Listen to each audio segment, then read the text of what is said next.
Hello and welcome to another weekly update. I hope you're all keeping well. Let's start off with a blog post from the Microsoft Education blog. And education's kind of certainly a big topic of conversation here in the UK at the moment as we try and figure out how to keep our children educated and how to deal with the fact that many of them are off from school at the moment, and how to deal with that gap of all the different kind of how that's happening and how that's being managed, and how remote working is working or not working for some.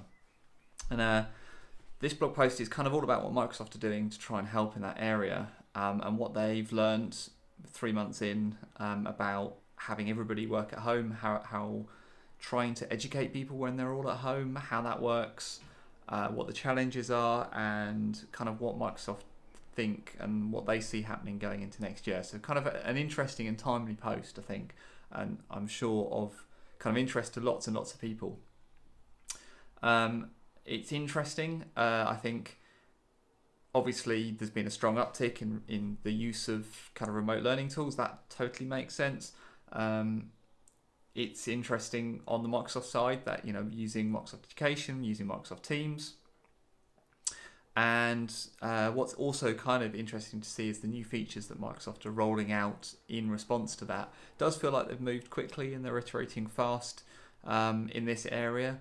I know, maybe you could say that, these features couldn't come soon enough, but also, they're a massive software company. They also are trying to deal with everybody working at home. And, I imagine they've had all of their roadmaps kind of for this year torn up and thrown away with everything that's happening. So, yeah, some new things coming. This expanded audience view that, if you've been following the news this week, I'm sure you'll know about, being able to see up to 49 participants. Custom backgrounds, class insights, virtual breakout rooms, a bunch of other new features as well, all really kind of aimed at education. So it's good to see, it's good to see Microsoft doubling down on education. The reason it's good to see is because, what's the best way of putting this? Microsoft have made some of these features available that are of value to education and not necessarily of value to business. And I think that's a good thing.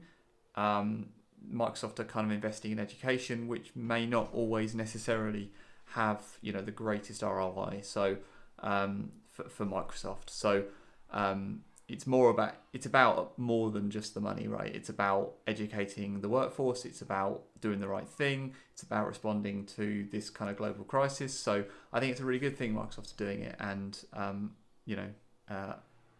applaud them for doing that. So I think that's good. Other things that are happening. So I talked before about COMMSVERSE. That's coming soon. What I didn't know at the time, but I know now, is that Jeff TEPER is going to be headlining, keynoting, I suppose you'd say, which is going to be really interesting. So I didn't know that at all. He's going to be talking at COMMSVERSE. That's pretty impressive. He's one of 3 keynote speakers. Jerry Johnson is the other one, and Laurie Pottemeyer is the other one. So really good lineup of keynote speakers there, and a really good win, I think, for COMMSVERSE to get Jeff in, because he's a really good enthusiastic advocate for Teams. According to the headline I'm reading, he's the Teams godfather. I don't know if he'd say that, but that's that's what COMMSVERSE is saying. So Teams godfather. So so that should be interesting. So you definitely don't want to miss that. He could say anything. He could announce new features. You never know, right? So it's always worth paying attention to when he speaks. All right, what else is happening? Other things to tell you about. The PowerShell Conference happened. Maybe of interest to you, may not be, but even if it's hard, even if you're a developer and not an IT pro, there's still a fair amount of PowerShell in your life, I would imagine. That's certainly true for me. So just being able to navigate your way around a tenant, being able to get your stuff done, even if it's just to facilitate the code that you're writing, is valuable. So it's good to keep an eye on things like that. And the PowerShell conference that has just PowerShell Conference EU that has just happened, they've thrown all of their videos onto YouTube in a specific channel, so that's really cool. So you can just look through and pick off the ones that are of interest to you. All right, that's everything I want to talk about this week. Kind of a quiet week, I think, but it's going to start getting busy again, I think, as the conferences line up. I've got loads that I'm outstanding on that I really want to share with you, so it's just a case of getting them done. So looking for that time machine to help me do that. But yeah, whatever it is you're doing this weekend, I hope you have a good one, and talk to you again next time.